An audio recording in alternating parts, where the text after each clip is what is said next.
pleasure to see you. Right on, likewise. And to be in your presence. Right on. Represent, you know what I'm saying, real love and loyalty. And one of the things that we here at the Love and Loyalty Show, we like to ask every one of our guests and participants to tell us something about their life in terms of what do you love and what are you loyal to. Right on, man. Back to the things that I love. I love my family, my daughter, my grandson, my daughter's mother, her husband, my family, my lady, you know what I mean? It's, the people, the community, a lot of people that I have history with, I'm still very close to them still to this day. I have friends I've been friends with for over 40 years. And, to have that in my life, is I feel like I'm lucky. I've seen a lot of people, saying relationships fall apart, but I'm still cool to my day ones, man, still to this day. There's a few I'm not in touch with like I wish I could be, but, those are for that's still living, rather. The things that, that mean a lot to me as far as love and loyalty is the culture. You know what I mean? Like, I'm just a die-hard culture holder, man. I try to hold the culture up as high as possible because I felt like I was such a student in the 80s and I didn't understand the responsibility that it could have been passed on to me as being a provider to,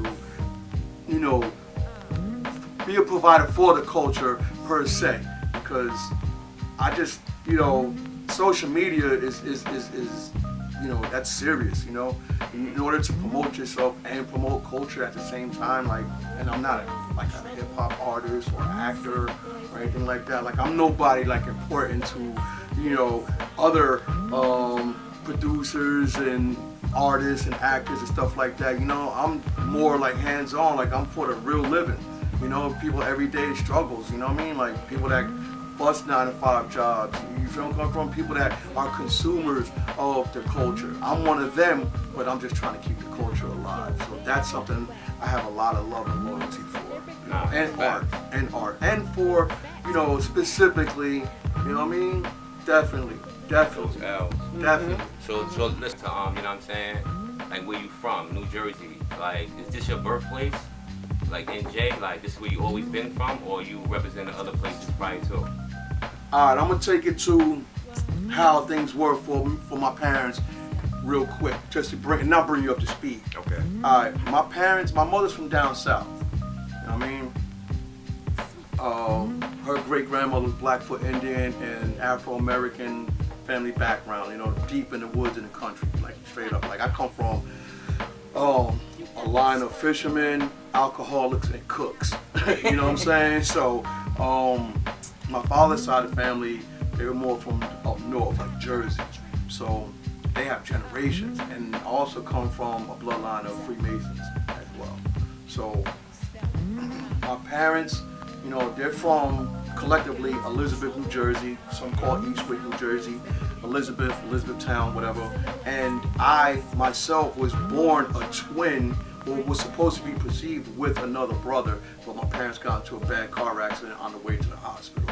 And then I earned the name Chance because I survived. They took a chance on me to survive. And I'm the one that came out, and he was, he couldn't make it during, when they got into the hospital. My parents got into a bad car accident on the way to the hospital, having us. So, my parents, got a nice house after, settlements and all that, in Rahway, New Jersey. And we lived in the woods in Rahway, New Jersey, literally, in the woods, and Rahway's a small city, but it has a little bit of everything in it, and it's a gateway to other, areas of New Jersey. For some reason, we have highways that cut through from Elizabeth to Rahway, and certain other towns between Union County and Middlesex County, which is kind of like going towards the Beltline of New Jersey. They kind of call it mid-Jersey, but to the bottom of northern Jersey, because where it lays at. And yeah, Rahway, Elizabeth, Roselle as well, which is also right underneath Elizabeth, and then Linden, which is underneath Elizabeth, next to Roselle and Rahway. So those 4 towns is my towns right there from New Jersey. So I guess I'm lucky enough to have a lot of people that know me from these different towns. And then I came up in New York City in the 80s and got down with a crew called CM. A good friend of mine named Devs brought me to that crew. And in Jeddah, you know what I'm saying, which is my day one also. He introduced me to Devs, actually. And then Devs was a graffiti writer from Harlem.